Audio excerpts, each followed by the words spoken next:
नहीं तू बकरियां 2-4 रख ना, 4-5 बकरियां रख, इको वारी ले लै। तेरे च की पैंदा हुण? ਜਿਹੜੇ ਪੈਸੇ ਆ ਨਾ ਕੱਢਣਾ ਬਾਹਰ, ਉਹ ਜਿਹੜੇ ਥੈਲੀਆਂ ਥੂਲੀਆਂ ਚ ਮੰਜੀਆਂ ਥੱਲੇ ਪੈਸੇ ਰੱਖੇ ਸਰਾਣਿਆਂ ਚ ਦਿੱਤੇ ਤੇ ਨਹੀਂ ਜਿਹੜੇ ਉਹੀ ਪਾਸੇ ਉਹੀ ਪੈਸੇ ਆ। 40,000 ਗਿਆ ਸਾਰਾ। अच्छा ਤੇ 30,000 ਮੈਨੂੰ ਦਿੱਤਾ ਸਰਬ ਨੂੰ। हाँ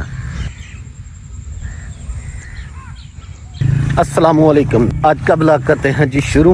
सबसे पहले आपकी ना मैं मुलाकात कराता हूँ, एक हमारे गांव के सादा इंसान है मोहम्मद अकरम उर्फ आती। तो हम सबसे पहले उससे मुलाकात कराते हैं। भाई अकरम साहब सलाम अलैकुम। भाई अकरम साहब आ गए अपनी ड्यूटी ते? पट्ठे बढ़ रहे हो? अच्छा भाई गहूर दे पट्ठे वड्ढना मैं। अच्छा अच्छा उन्होंने की रखे दा? ਗਾਈਆਂ ਰੱਖੀ ਦੀਆਂ। अच्छा ਤੇ ਬੱਚੀਆਂ। ਤੇ ਤੁਹਾਡੀ ਡਿਊਟੀ ਸਿਰਫ ਪੱਠੇ ਵੱਢਣ? ਬਸ ਵੱਢਣੇ ਤੇ ਹੁਣ ਖੰਨੇ ਹੋਣੇ ਨੇ। ਅੱਛਾ ਤੇਰਾ ਕੰਮ ਆ ਪੱਠੇ ਵੱਢ ਚੜਨਾ ਤੇ ਆ ਕਿਹੜਾ ਕੋਈ ਸੌਖਾ ਕੰਮ ਆ? ਵੀ ਔਖਾ ਕੰਮ ਆ ਬੜਾ। ਉਸ ਤੋਂ ਬਾਅਦ ਆ ਜਿਵੇਂ ਸਹਿਣ ਦੇ ਵੱਢਣੇ ਨੇ। ਅੱਛਾ ਅੱਛਾ ਚਲੋ ਯਾਰ ਅੱਜ ਸਾਰੀ ਦਿਹਾੜੀ ਪੱਠੇ ਵੱਢਣ ਵਾਲਾ ਕੰਮ ਆ। ਅੱਛਾ ਨਹੀਂ ਤੇ ਤੂੰ ਨਾਲ ਆਪਣਾ ਵੀ ਕੋਈ ਡੰਗਰ ਡੂੰਗਰ ਲਾ ਲੈਣਾ ਸੀ ਨਾ ਯਾਰ। ਨੰਬਰ ਸਾਹਿਬ ਥਾਂ ਹੀ ਕੋਈ ਨਹੀਂ। ਉਹ ਐਡਾ ਵੱਡਾ ਥਾਂ ਆ, ਕੋਈ ਬੱਕਰੀਆਂ ਬੁਕਰੀਆਂ ਲਾ ਲੈਣੀਆਂ ਸੀ। ਚਾ ਉਹਨੂੰ ਮੈਂ ਕਿਹਾ ਮੈਂ ਕਿਹਾ ਯਾਰ ਮੇਰਾ ਸਾਥ ਦੇ ਤੇ ਮੇਰਾ ਕੋਠੂ ਬਣਾ ਦੇ। ਉਹਦੇ ਐਸੇ ਤਬਾਹ ਨੂੰ ਉਧਰ ਟੁੱਟ ਗਿਆ ਸਹੁਰਿਆਂ ਦੇ ਕੰਮ, ਫਿਰ ਉੱਥੇ ਠੱਪ ਗਿਆ। ਉਹ ਕਿੰਨੇ ਬਣਾਉਣਾ ਤੇਰਾ ਖਟੂਆ? ਇਹਨੇ ਬਣਾਉਣਾ ਪੈਸੇ ਮੈਂ ਦੇਣੇ ਇਹਨੂੰ। ਬਸ ਬਜਰੀ ਤੇ ਬਾਲੇ ਲੈਣੇ, ਮਿਸਤਰੀ ਦੀ ਦਿਹਾੜੀ ਰੱਖਣੀ ਹੈ। 2 ਲੱਗੇ ਬਸ, 2 ਲੱਗੇ 3 ਲੱਗੇ। ਬੱਕਰੀ ਦੀ ਗੱਲ ਆ ਮਤਲਬ ਹੁੰਦੀ ਵੀ ਹੈ। ਹਾਂ ਨਹੀਂ ਤੂੰ ਬੱਕਰੀਆਂ 2-4 ਰੱਖ ਨਾ, 4-5 ਬੱਕਰੀਆਂ ਰੱਖ, ਇੱਕੋ ਵਾਰੀ ਲੈ ਲੈ। ਤੇਰੇ ਚ ਕੀ ਪੈਂਦਾ ਹੁਣ? ਜਿਹੜੇ ਪੈਸੇ ਆ ਨਾ ਕੱਢਣਾ ਬਾਹਰ, ਉਹ ਜਿਹੜੇ ਥੈਲੀਆਂ ਥੂਲੀਆਂ ਚ ਮੰਜੀਆਂ ਥੱਲੇ ਪੈਸੇ ਰੱਖੇ ਸਰਾਣਿਆਂ ਚ ਦਿੱਤੇ ਤੇ ਨਹੀਂ ਜਿਹੜੇ ਉਹੀ ਪਾਸੇ ਉਹੀ ਪੈਸੇ ਆ। 40,000 ਗਿਆ ਸਾਰਾ। अच्छा ਤੇ 30,000 ਮੈਨੂੰ ਦਿੱਤਾ ਸਰਬ ਨੂੰ। हाँ चलो जी अल्लाह खैर करे। ये थे मोहम्मद अकरम उर्फ हाथी, हमारे गांव के सबसे सादा तरीन इंसान है। तो मेहनत मजदूरी करके ही ना अपना पेट जो है ना वो पालते हैं। और ये है जी आंवले का दरख्त। जिन लोगों ने नहीं ना देखा वो लोग भी आंवले का दरख्त देख लें। तो मैं आपको आंवले का दरख्त दिखा रहा हूँ जी। ये सामने आंवले पड़े हुए, तो माशाल्लाह से आंवले, ये देखें जी आंवले पड़े हुए हैं, आंवले पड़े हुए हैं। और ये आंवले पड़े हुए हैं, माशाल्लाह से आंवले ही आंवले पड़े हुए हैं। क्या बात है जी।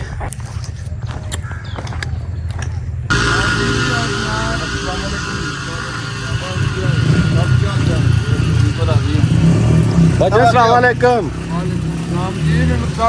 जनाब क्या हाल है बच्चा? ठीक हो?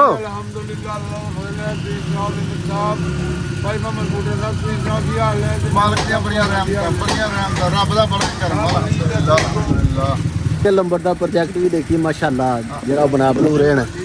ਤੇ ਉਹ ਭਰਾ ਸਾਡਾ ਲੱਗਾ ਉਹ ਸਾਹਮਣੇ ਇਹ ਨਵਾਂ ਕੋਈ ਪ੍ਰੋਜੈਕਟ ਬਣਾ ਰਹੇ ਨੇ, ਕੋਈ ਸੱਜੀ ਸੁੱਜੀ ਦਾ ਕੰਮ ਕਰਨਾ ਚਾਹ ਰਹੇ ਨੇ ਜੀ। ਤੇ ਉਹ ਮਾਸ਼ਾਅੱਲਾ ਉਹਨੂੰ ਤਮੀਰਾਤ ਜਿਹੜੀ ਨੋਰੀ ਹੋ ਰਹੀ इंशाअल्लाह अल्लाह पाक बरकत पाए जी। है। सोना रब बरकत पाए जी अब मैं पहुंचा हूँ भाई मुश्ताक के बाग में। ये है जी भाई मुश्ताक। ओ मैं आख्या कितने टुर गए कितने लाभ ही छड़िया करो यार। ओ माशाल्लाह जी साईं नाजा भी इधर मौजूद हैं जी। साईं नाजे होनी कितों लभे ने तुहानू? जा रहे थे तला मारे किसी तरह दो साड़ी हदड़ी देखो। अच्छा साईं जी अस्सलाम वालेकुम। यार किते मेल छड़िया कर साईं नाजे है तो कोई गल नहीं यार।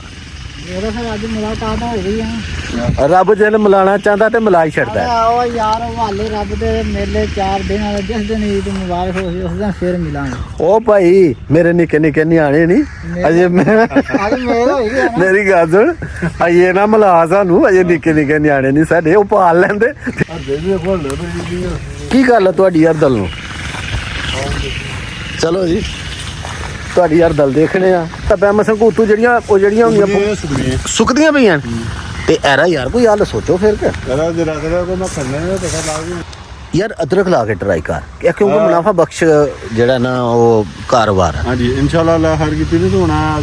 ਜੋ ਮੈਂ ਪਤਾ ਕਰਨਾ ਸ਼ਾਇਦ ਜਿਲੇ ਬੀ ਲੱਭਦਾ ਚੱਲਿਆ ਨਹੀਂ ਤੇ ਜਿੰਨੀ ਜਗ੍ਹਾ ਹੋ ਗਈ ਹੈ ਨਵੀਂ ਸਾਈਕਲ ਤਿਆਰ ਕਰਨੇ ਬਿਲਕੁਲ ਉਹਨੂੰ ਨਾ ਨਹੀਂ ਥੋੜੀ ਲਾ ਕੇ ਦੇ ਨਾ ਇੱਕ ਮਰਲਾ ਦੇ ਅਗਰ ਜੇ ਤੇ ਅਦਰਕ ਚੱਲ ਜਾਂਦਾ ਹੈ ਚੱਲ ਜਾਣਾ ਤੇ ਉਹਦੀ ਕਿਉਂਕਿ ਇਹ ਨਾਲ ਠੰਡਾ ਥਾਂ ਹੈ ਨਾਲ ਸਾਈ ਥੱਲੇ ਜਿੱਦਾਂ ਹਲਦੀ ਚੱਲ ਜਾਂਦੀ ਨਾ ਅਦਰਕ ਵੀ ਚੱਲ ਜਾਂਦਾ अदरक भी चल जाता है सही नाजा जी चलिए घर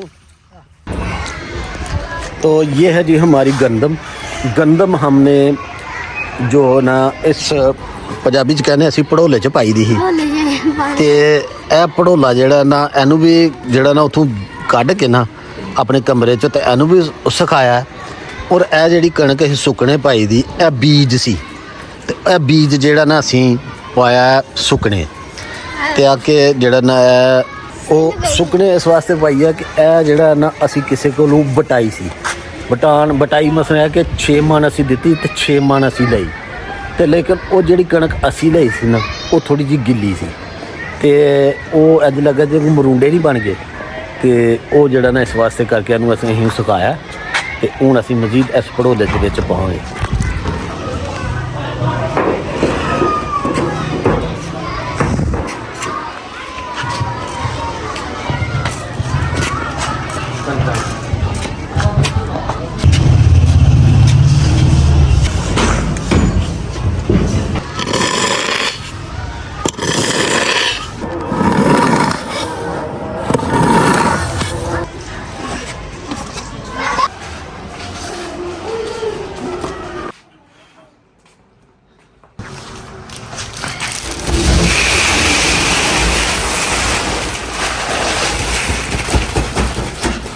तो भी बस गंदम हमारी दो धूप हमने लगाई हैं तो आज के लिए इतना ही अपना और अपने गिरदनवा का ख्याल रखें सफाई निस्मान है अल्लाह हाफिज़।